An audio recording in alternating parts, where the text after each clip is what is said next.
Hi everyone, welcome to my review of f.w.murnau's Faust from 1926.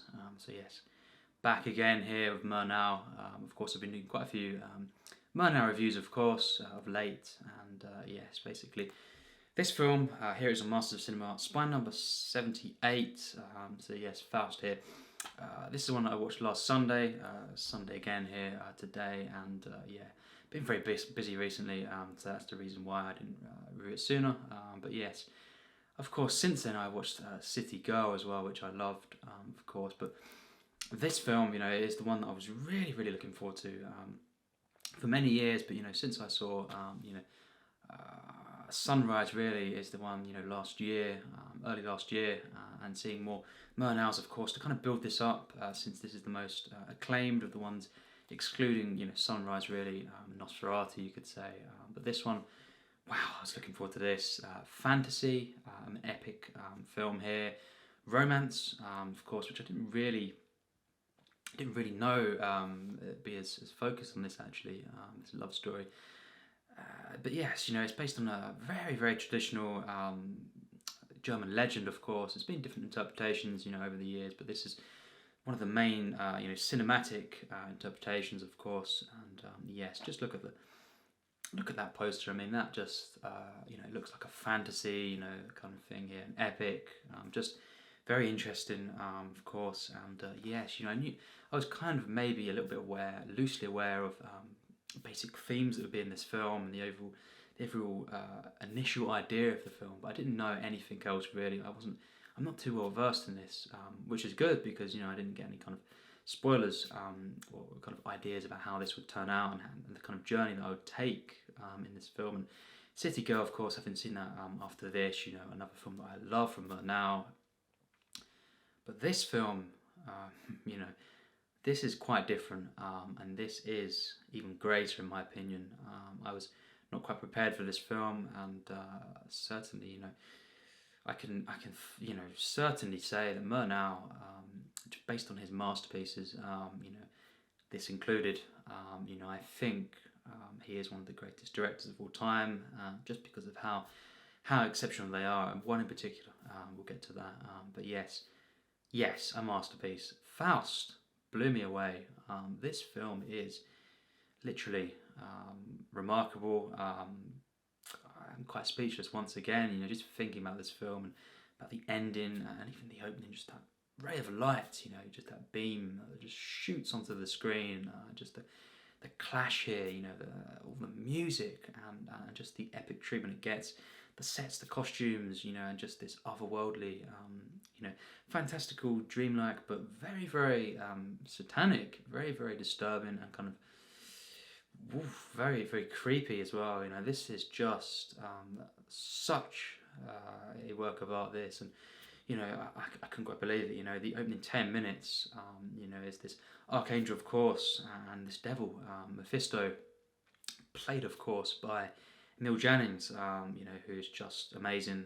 And this film, wow, he is so good. And it's, of course, the devil and the archangel, of course. It's good versus evil, running throughout the film, this theme.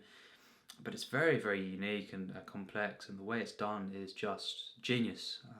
I don't know exactly about the other interpretations, but the way that this film concludes, just I didn't know whether to clap or what, but I couldn't do anything because I was in such a state of emotion.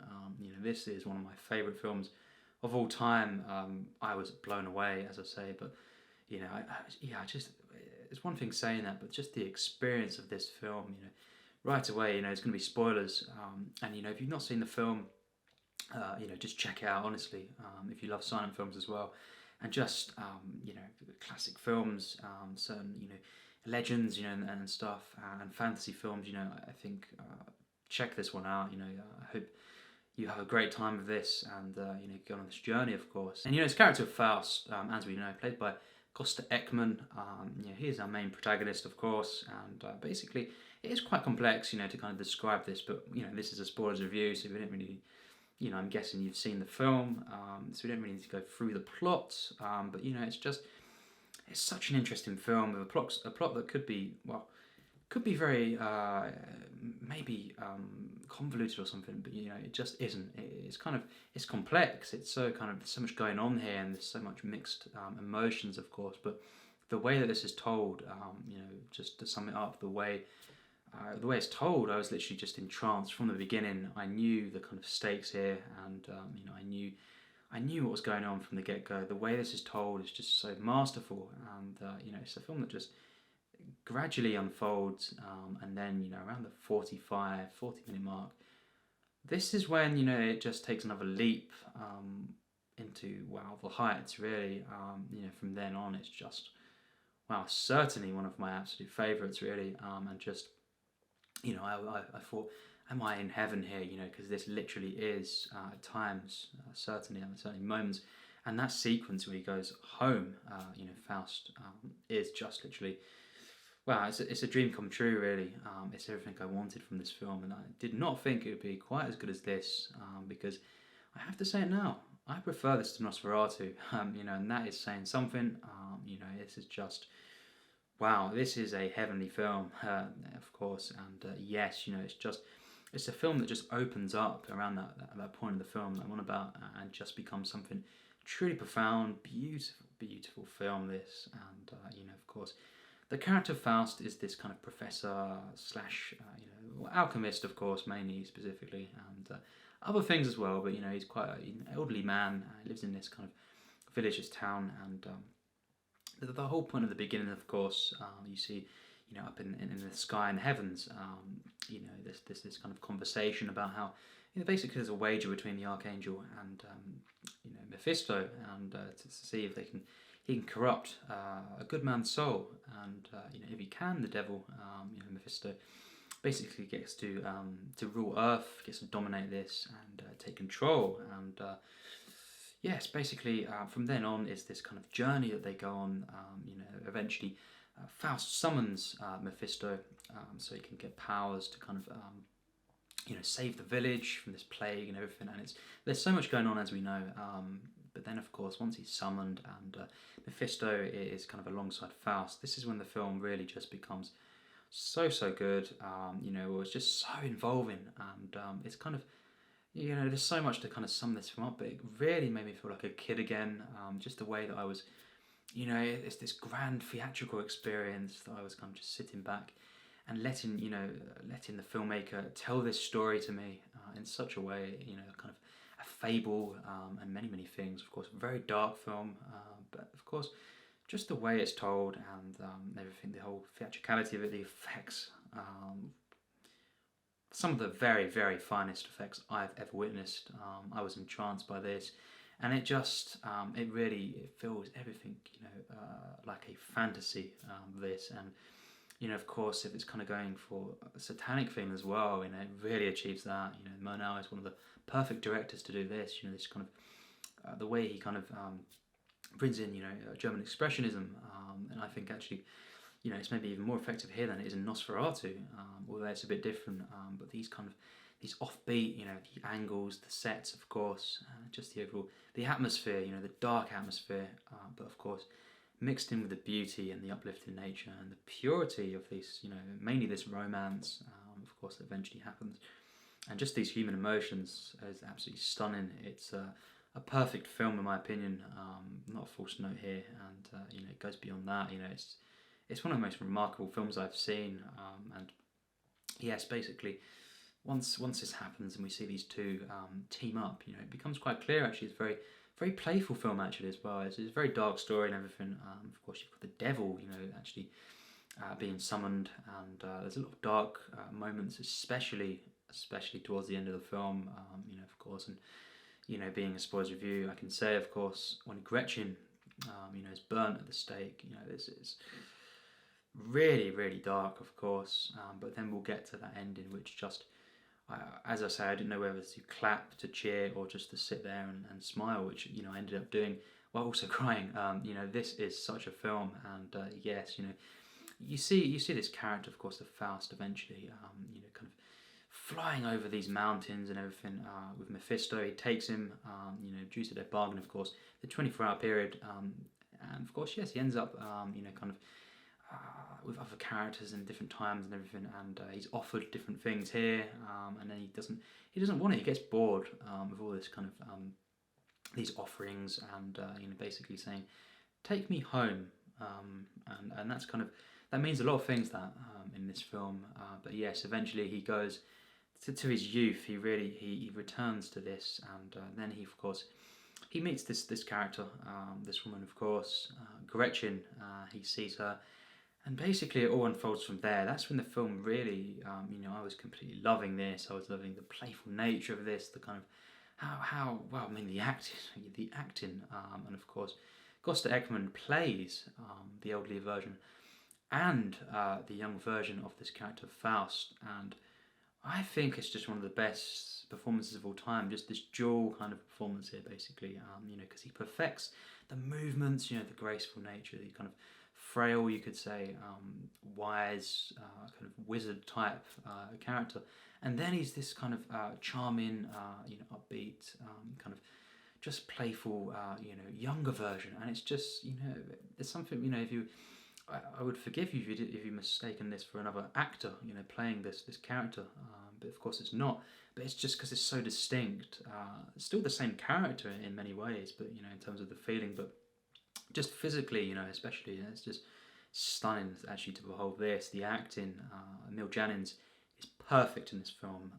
Very theatrical, but I love that, and it's something that just fits this whole kind of story and this tone, so well. And I just think, yes, it's very dark, and I love that, and I love the atmosphere, the gothic kind of nature and stuff, and very hellish experience at times. But it's a perfect way to kind of bring in this kind of, big, actor, Emil Jannings, who was very, very theatrical, very kind of, big, of course, as we know, in terms of his performances, and just to add this charm to the film. Very, very complex, this one. One of the most complex films I've seen. It's not just a purely dark film or uplifting, it's just everything, and there's something in every single frame, really, to kind of just admire, or, kind of find things in, and I cannot wait to rewatch this. I can understand, though, certainly up until this kind of segment, where his youth, he experiences, of course, and he meets this character of Gretchen. I can understand how it's maybe not for everyone, of course, this type of film, and it's kind of very theatrical. It's not, it's not like a lot of films, really. It's very unique. Maybe not everyone will be, as entranced as me. I can understand, I appreciate that some will find it maybe flat. I don't know. Maybe not everyone's cup of tea, which is fine. But for those who do, know that they kind of like this sort of thing, very theatrical, and this old kind of legend in this way, I think I cannot recommend it more, because it really is quite a life-changing film, and it's one that is constantly, one that I am fully invested in, and I'm so moved by, and just entertained by. I was on the edge of my seat, at moments throughout this film, and I was anticipating the next scene, and what would happen within the story beats. This is such a classic legend. This, I love this whole kind of story. I'd really like to see other kind of versions of this, actually, and just research into this more now, because it's such a great, classic kind of story, this tale, and I think it's just perfectly captured here, and it's not, again, as I say, it's not too dark in the end, because we have a certain moment that just, I think it's just, it's one of the very, very finest endings I've seen. It just, we'll get to that soon, but, I was waiting for that word, actually, that did eventually arrive on that ending, and, that's when I could clap. And cheer at this film. This done everything right, in my opinion, and it's just these moments, so many moments that just take over, your kind of spirit here, uplift you, I think. The moment when they're flying, of course, together, and they're going over mountains, and the camera placements there, and just the way that this is, done, the effects, it's literally, you get so caught up in this, I felt like I was there, I was just flying through with this. It's just an out-of-body experience, really, really is, and just such a spiritual film, and so much fun, this character taking Faust on this journey, and I was going along for the ride. Let's just say that. And then, of course, we reached this kind of what is mainly the main portion of the film. The home segment, you could say. It's the majority of the film, really. And of course, he meets Gretchen, played by Camilla Horn, and she's got a brother as well, Valentine. And it's very complex at times, but it starts off, very very much, this just upbeat, kind of beautiful, kind of falling in love, very, very, kind of dark at times, kind of playing in there, with what's going on with Mephisto, and there's this item as well that's involved, as we know. But yes, basically, once this began, I was kind of thinking, okay, wow, this couldn't get any better, and at times it does, and it just gets better and better, really, for me. This whole kind of this romance segment of the film, and it's so beautiful. It is really, really stunning to behold. The visuals, and actually at times there's moments in the way this love story is presented that really is, at times maybe a glimmer. Let's just say that of moments in the sunrise. That is praise. It really is. Kind of presented as this, it's much more closer to sunrise, I feel, than something like Nosferatu. But again, they're both, they're all very different, these films, and that's, a testament, of course. He made so many great films here, and this is his last German film, I believe. So of course, Sunrise being his next film, and we'll get to that. We will get to Sunrise. When I will, rewatch that film, I don't know, but hopefully very, very soon. I have much to say about that. And yes, this film, just is a stunning masterwork. And I just think the way this romance, love story presented is so beautiful. I got so emotionally attached to these characters. Gretchen and of course Faust. The brother as well. A great character. Gretchen's brother, and just the way this family was portrayed. I was just taken aback by the purity of this film, and the emotions, the humanity of this film was truly something. Only a human can make a film like this. This was beautiful, in every sense. In its soul, it's just a stunning film. It's just so lovely. It really, really is. So wonderful. And there's moments that just in the score as well. I listened to the orchestral version. Of course, as always, there's kind of different versions. I believe, looking back, on the menu there's a piano, there's a harp version, and there was a full orchestra version, which I went for, of course. I thought that's the one I want to go for. I didn't really look into what the other ones are like, but I just kind of found this one to be basically the most appealing to me. I thought that's probably going to be the best. So yes, and it certainly was stunning. It really, really was. It just, there was moments in this score that that was provided that was absolutely stunning. Really elevated the film, and it's epic. This film, it's tragic, of course. It's humorous. It's playful. It's something that you kind of feel like a child again, getting told this kind of fable or this legend. You kind of sitting down, and there's loads of text actually in this film, and some people complain about that. In terms of a lot of praise with certain silent films is because they've got less intertitles perhaps, and sometimes that's great. Yeah, it just depends on what story it is and what kind of the particular film. As always with me, it just always depends with a film. But I think actually this was great to see. This much text. It was just great. I loved all of the text in this film.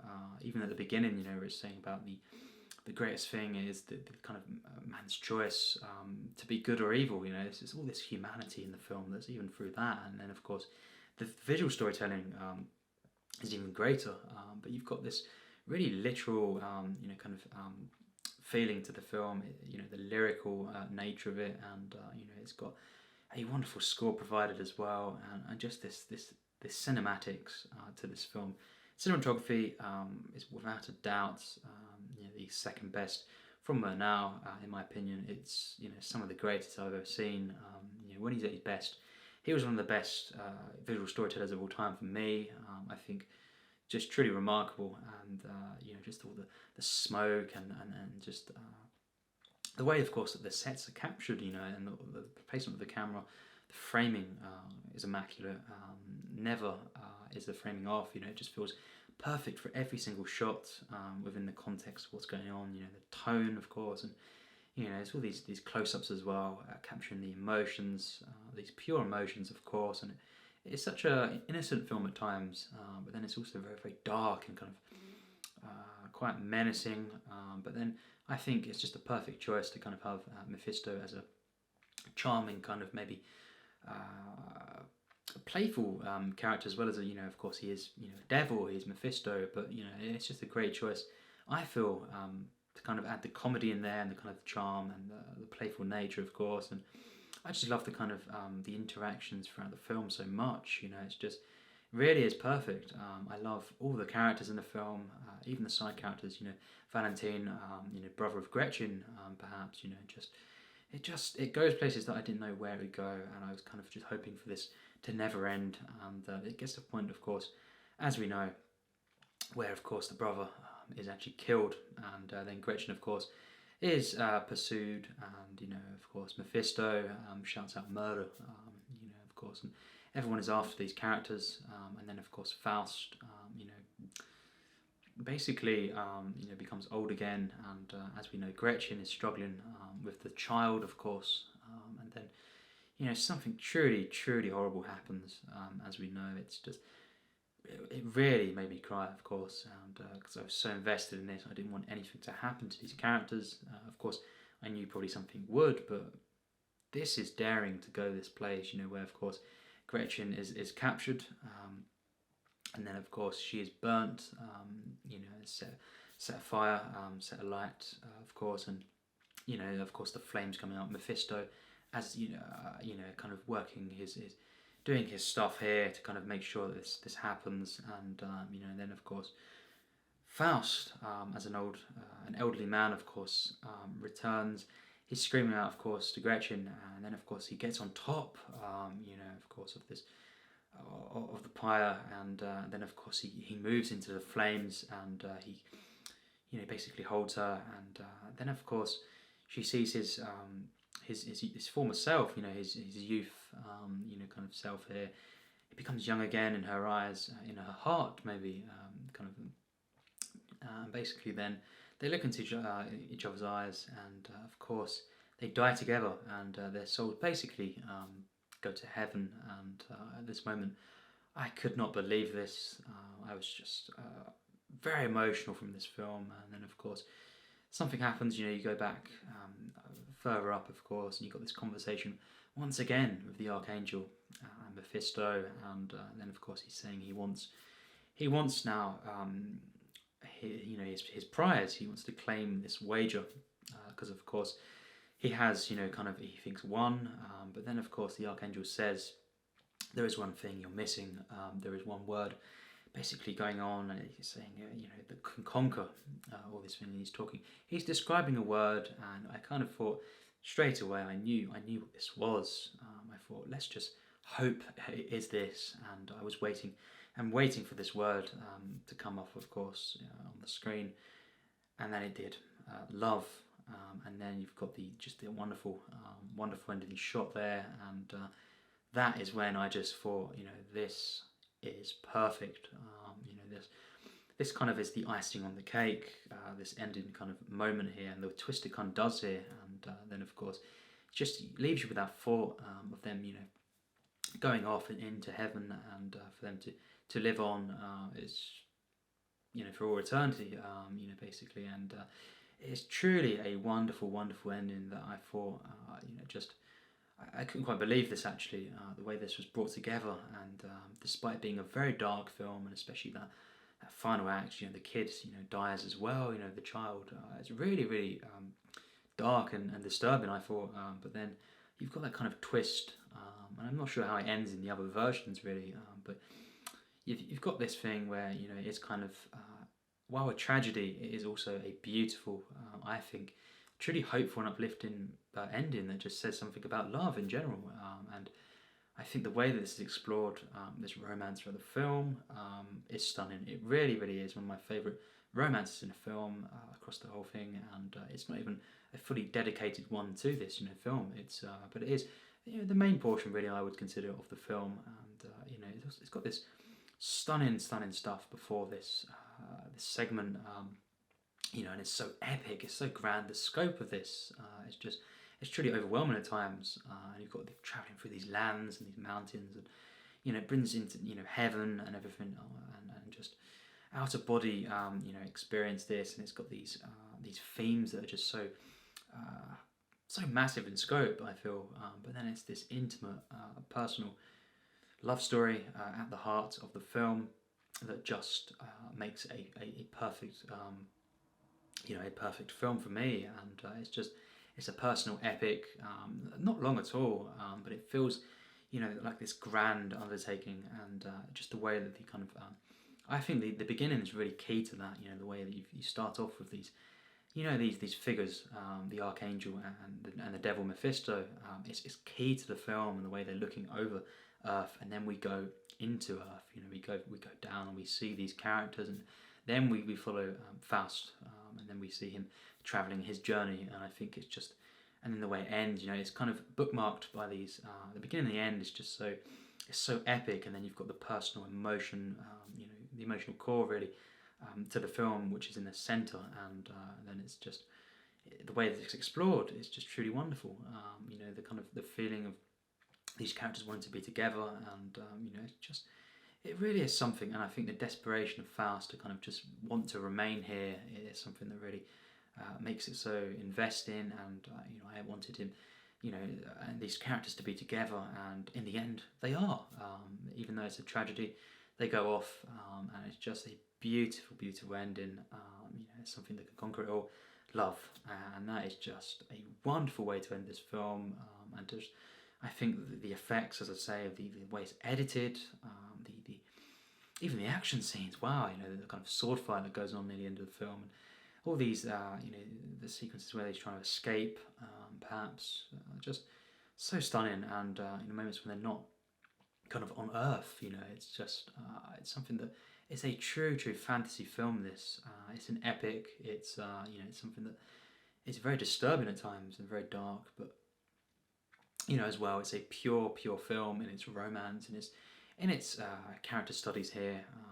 How how it's exploring the nature of good and evil, and the kind of how someone can choose this. Freedom of choice. This film explores, and just there's so many themes in this. That are so tragic and dark and kind of twisted, but then there's also these purely uplifting and just wonderful themes as well, and the way they're done, the way this has just got such a purity to the film. And you'd let Murnau tell you this story visually.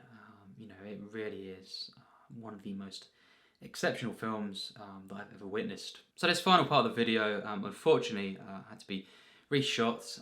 Here we are again 2 days later. This is now Tuesday, and the rest of the video up until this point has been, that was filmed on Sunday. So yes, there was an issue with the recording. I'm not going to dwell on that, my mic and stuff, but I've got new batteries in it again. But yes, here we are, finally once again, to give the rating to Faust. And it's been tricky, but I thought, let's try and be positive about this, and let's be quite relaxed about it. Mine plus tiers are not definite. There's not certain films that maybe get the tier 2 or tier 1 or even tier 3 can move up. They can move up to the next tier, maybe even a couple of tiers if that's the case. Rare occasion. Not my tiers are not set forever. As since even last year, the boundaries have kind of expanded. They've moved a little bit. So more films, get into these particular tiers, and on rewatches or just reconsideration, of a film, it can move up. Films never move down. They don't. I don't reward them tiers and then they come out of the tiers or go down one. But yes, they can move up. No doubt. That's not. I'm definitely open to that. Open to the change of particular films. Moving up on my list. Reassembling a certain segment of the list. Absolutely. I'm not going to be strict and to say that it's never going to change, because films certainly have. They've certain films that I've watched last year, and in particular ones that I've given tier 2s to, have moved up into the tier 1s. But yes, for now, on my first watch of this film, I have to say I'm definitely, this gets 100% plus tier 3, and it's quite a high one. But I had to be sure. I've got to maybe re-watch the film, and who knows, it could then eventually get the tier 2. But for now, the thing to note is this is just one of my favourite films, and it goes beyond the regular masterpieces. Not to denounce, just the 100% films, but this is truly a special one for me. Actually, quite life-changing, and certainly from that, after the first act, this really is one of my absolute favourite films. And on a rewatch, as I say, it could get a tier 2. That's how much I love the film, and it's even after the first watch, and completely being surprised by the film. I think it's definitely in my plus tiers. That's for sure. This film is remarkable. It's among my favourite silent films that I've seen. I can't say it's in my top 5 or anything because Charlie Chaplin. But yes, it's certainly if you love silent films and you've not seen this one, honestly, go and check this one out. And hopefully you can get the Master of Cinema Blu-ray here. Just an amazing release here. I love the inside as well. You get the booklet here. Just amazing. The presentation. The menus aren't that anything special. They're just the kind of static image and stuff. But they're really amazing, these releases, and it's kind of a cheap, accessible a way to get something that it could be on Criterion. And unfortunately, that's not all, especially here in the UK, not all available.